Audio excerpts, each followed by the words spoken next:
TikTok वाली चुड़ैल। मुंबई के SKS कॉलेज में रवि इंजीनियरिंग की पढ़ाई कर रहा था। रवि के सारे दोस्त टिकटॉक यूज करते थे, इसीलिए उन्हें देखकर रवि ने भी टिकटॉक पर अपना अकाउंट बना लिया। रवि कई दिनों से टिकटॉक बना रहा था, पर उसके फॉलोअर्स नहीं बढ़ रहे थे। एक दिन रवि कॉलेज से घर लौटा और अपना फोन चेक किया तो उसे एक नया टिकटॉक वीडियो चैलेंज दिखा। उस वीडियो में एक लड़की शहर की एक सुनसान भूतिया बिल्डिंग में जाकर आई एम डेयरडेविल कहती है और दूसरे टिकटॉक वालों को ऐसा करने के लिए चैलेंज करती है। मुंबई में उस बिल्डिंग के बारे में कई अफवाहें थी, लेकिन फॉलोअर्स के लिए रवि ने चैलेंज एक्सेप्ट किया। ये सही मौका है फॉलोइंग बढ़ाने का। रवि के दोस्त अरुण ने उसे बिल्डिंग में जाने से मना किया, पर वो नहीं माना और अगले दिन ही भूतिया बिल्डिंग में टिकटॉक वीडियो बनाने के लिए चला गया। रवि ने रिकॉर्डिंग चालू करके जैसे ही आई एम डेयरडेविल कहा तो उसके पीछे दरवाजा अपने आप ही बंद हो गया और बिल्डिंग में जोर जोर से हंसने की आवाज आने लगी। कौन है भाई? मजाक मत करो यार, जो भी हो सामने आ जाओ। तभी उसके सामने एक भयानक चुड़ैल आ जाती है और मोबाइल पर रवि की रिकॉर्डिंग करने लगती है। मजाक नहीं, मौत, तेरी मौत होने वाली है। ये कहते हुए वो रवि पर हमला कर देती है और उसे मार देती है। रवि की तरह ही आरिफ नाम का एक लड़का भी चैलेंज के लिए उस बिल्डिंग में आया, तो उस चुड़ैल ने उसे भी मार दिया और वीडियो बनाकर टिकटॉक पर अपलोड कर दिया। रोज रोज हो रही मौत के कारण लोग घबरा गए और टिकटॉक चलाना ही छोड़ दिया, और अगर गलती से भी कोई उस चुड़ैल का टिकटॉक वीडियो देख लेता तो वो सम्मोहित हो जाता और उस भूतिया बिल्डिंग में चला जाता और वो टिकटॉक वाली चुड़ैल उन्हें बेरहमी से मार देती थी। टिकटॉक वाली चुड़ैल की बात पूरे शहर में फैल गई। एक दिन अरुण अपने चाचा को रवि के बारे में बताता है। बच्चों को 10 बार कहा था कि वो बिल्डिंग भूतिया है, उससे दूर रहो, लेकिन ये आजकल के बच्चे हमारी सुनते कहाँ हैं और फिर पछताते हैं। नहीं चाचा, मुझे बात कुछ और लग रही है।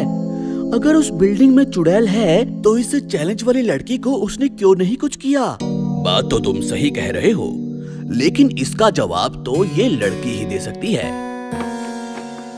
फिर सब लोग मिलकर पुलिस स्टेशन जाते हैं और चैलेंज वाली लड़की के बारे में पूछताछ करते हैं। कुछ देर फाइल्स देखने के बाद पुलिस कुछ महीनों पहले ही इसकी रिपोर्ट दर्ज हुई है। इसका नाम श्रुति है और ये 2 महीनों से लापता है, लेकिन फिर उसने ये वीडियो कैसे और क्यों बनाया? मामला कुछ गंभीर लगता है। फिर पुलिस उस बिल्डिंग की जांच के लिए जाती है, लेकिन उन्हें वहां कुछ भी नहीं मिलता। सर, वो चुड़ैल टिकटॉक वीडियो बनाने वालों को ही मार रही है, तो शायद टिकटॉक बनाने पर ही हमारे सामने आएगी। फिर अरुण रिकॉर्डिंग चालू करके कहता है आई एम डेयरडेविल, और ऐसा कहते ही वो चुड़ैल सबके सामने आ जाती है। क्या बात है, आज मरने के लिए पूरी बारात आई है। कोई बात नहीं, मैं तुम्हारी विदाई भी अच्छे से करूंगी। और चुड़ैल अरुण पर झपट पड़ती है। तभी पुलिस इंस्पेक्टर अपने गले का तावीज चुड़ैल के गले में डाल देता है, जिससे चुड़ैल तड़पने लगती है। बता, तू लोगों को क्यों मार रही है? बता, नहीं तो तुझे ताबीज से अभी जला दूंगा। मैं अपना बदला पूरा कर रही हूँ। अपनी मौत का बदला। मैं टिकटॉक पर काफी फेमस हो गई थी और इस बात से मेरे दोस्त मुझसे जलते थे। एक दिन मेरे एक दोस्त ने इस बिल्डिंग में टिकटॉक वीडियो बनाने के लिए मुझे बुलाया और मार दिया। इस टिकटॉक की वजह से मेरी मौत हो गई, इसीलिए जब तक मैं सारे टिकटॉक वालों को नहीं मार देती, मेरी आत्मा को शांति नहीं मिलेगी। ये कहते हुए चुड़ैल ताबीज को तोड़ के फेंक देती है और इंस्पेक्टर को गले से पकड़ हवा में उड़ा देती है। चुड़ैल इंस्पेक्टर को मारने ही वाली होती है कि तभी अरुण के चाचा श्रुति यानी चुड़ैल के माता पिता को लेकर वहाँ आ जाते हैं। रुक जाओ बेटी, इन्हें छोड़ दो, इसमें इनकी कोई गलती नहीं, छोड़ दो इन्हें। अपने माता पिता को देखकर चुड़ैल शांत हो जाती है और रोने लगती है। मैं इंस्पेक्टर हूँ, मैं तुम्हें इंसाफ दिलाऊंगा, बस तुम लोगों को मारना बंद कर दो। किसी एक की गलती की सजा सबको देना बदला नहीं होता। फिर पुलिस श्रुति के दोस्त को गिरफ्तार कर फांसी की सजा दिलाती है और श्रुति की आत्मा की मुक्ति हो जाती है।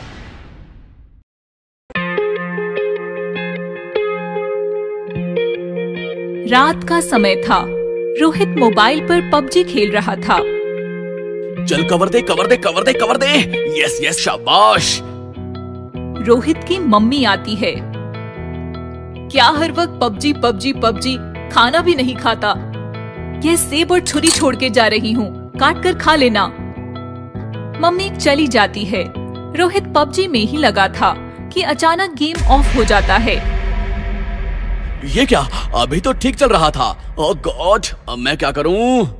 तभी टीवी पर पीएम की मन की बात चलती है।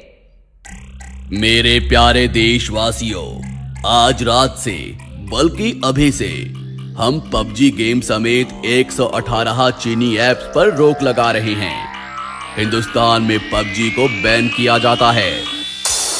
यह सुनकर रोहित एकदम बौखला जाता है। पबजी बैन हो गया, अब मैं कैसे जीऊंगा? अब तो मर जाना ही बेहतर है। ये मेरे हाथ क्यों कांप रहे हैं? छुरी कहाँ है? छुरी कहाँ है? छुरी। रोहित सेब की प्लेट में रखी छुरी उठाता है और अपने हाथ की नस काटकर आत्महत्या करता है। यह हाल सिर्फ रोहित का ही नहीं था। पबजी बैन की खबर सुनकर देश के सैकड़ों नौजवानों की यही हालत हुई थी। किसी ने फांसी लगा ली तो कोई छत से कूद पड़ा।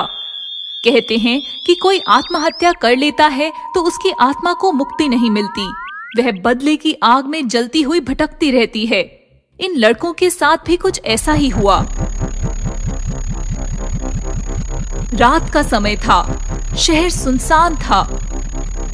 तभी हाथ में बंदूकें, बम और गोले लेकर कुछ सिपाही सड़कों पर चलते दिखाई दिए। सड़कों पर चलते लोगों को लगा कि होगी कोई मिलिट्री की फौज, पर यह वह भूतिया फौज थी जो अब पबजी खेलने सड़क पर उतरी थी। 1 2 अटैक! बंदूकें चलने लगती हैं, बम गिरने लगते हैं, गली मोहल्ले फटने लगते हैं। सड़कों पर चलती गाड़ियां और इंसान खेल की तरह भूतों का खिलौना बन जाते हैं। यह हाल सिर्फ रास्तों का ही नहीं था, बल्कि अपने घरों में भी कोई सुरक्षित नहीं था। भूतिया फौज एक बिल्डिंग को घेर लेती है। हर घर, हर दरवाजे पर जाकर बम लगा देती है। घरों में घुसकर लोगों को छलनी करने लगती है। पुलिस आती है, बिल्डिंग को घेर लेती है।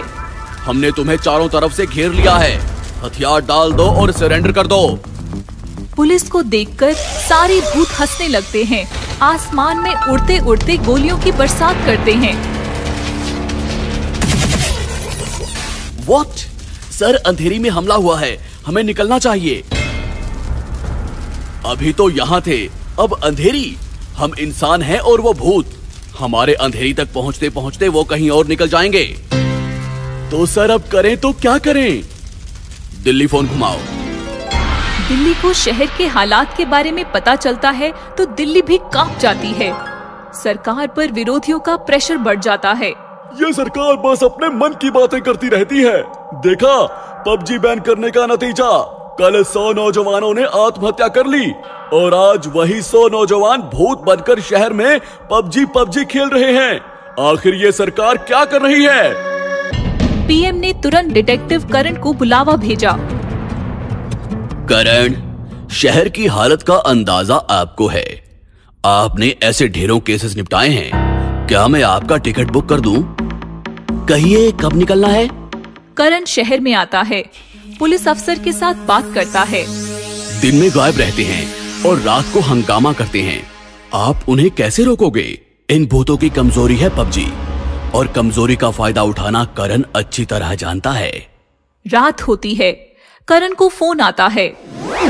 सर, पुलिस हेडक्वार्टर पर हमला हुआ है। करण तेजी से पुलिस हेडक्वार्टर की तरफ निकलता है। इधर भूत बम और बंदूकों से हेडक्वार्टर्स का नामो निशान मिटा रहे थे। जय पबजी, जय पबजी, जय पबजी, जय पबजी। तभी वहाँ करण पहुँचता है। जय पबजी। भूत करण की तरफ बढ़ते हैं। जय पबजी, कौन है तू? मैं डिटेक्टिव करण, मोदी जी ने भेजा है मुझे। हमें मारने के लिए? हम उसी वक्त मर गए थे जब पबजी बैन किया था। अब मरेंगे नहीं, सिर्फ मारेंगे। तुम गलत समझ रहे हो। मैं मारने नहीं, समझाने आया हूँ। मतलब? देखो, पबजी हमारा नहीं, हमारे दुश्मन देश का गेम था। उसको बैन नहीं करते तो चीन की अर्थव्यवस्था मजबूत बनती और वो चीनी हम पर हमला करते। इससे हमें कुछ लेना देना नहीं है।